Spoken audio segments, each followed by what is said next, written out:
Would Elden Ring Greatswords work as actual swords?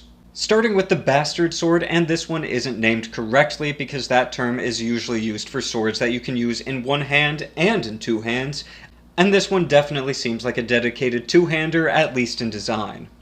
An interesting note, that term doesn't come from it being like an illegitimate child of a great sword and a long sword. It comes from the kind of looser French term batard, which does mean the same thing, but also means something that kind of lives in between two worlds.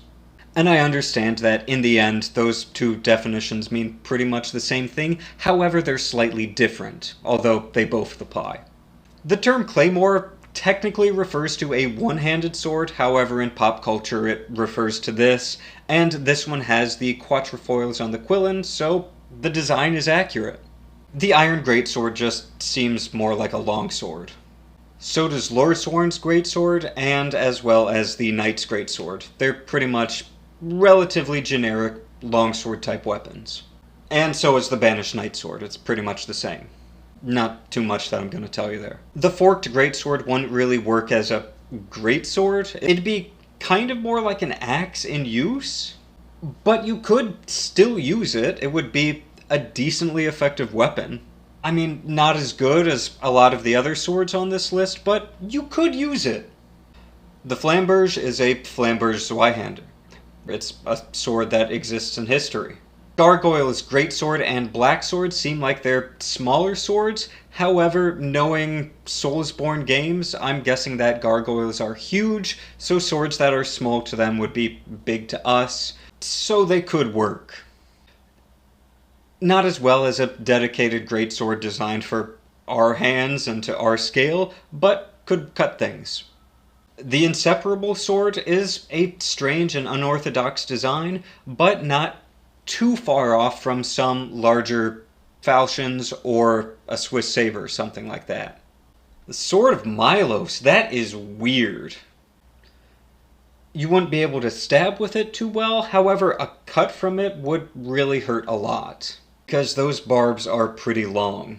They'd probably be pretty fragile and not hold up against armor, but they could really mess somebody up. Maria's Executioner Sword. This is an Executioner Sword, and we've had Executioner Swords in history. The reasons behind that rounded tip that I've seen is they didn't want them used for war, and thrusting is pretty much a war thing, I guess.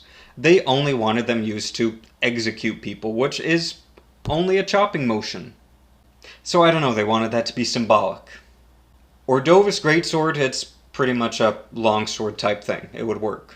The Alabaster Lord's Sword looks strange. It doesn't look like it has a tip, doesn't look like it has an edge, so I mean you could bonk things with it, but that wouldn't really be ideal. Death's Poker, you could bonk something with that as well, and if it got behind it you could pull with the hook, and that would hurt. Not technically a sword, but could ouchie. Hellfan's Steeple is another spiky sword, but given how wide this is and how large the spikes are, it seems like it would be too heavy for normal people to use. The Blasphemous Blade looks like a blood magic longsword, so it would work as a longsword with blood magic.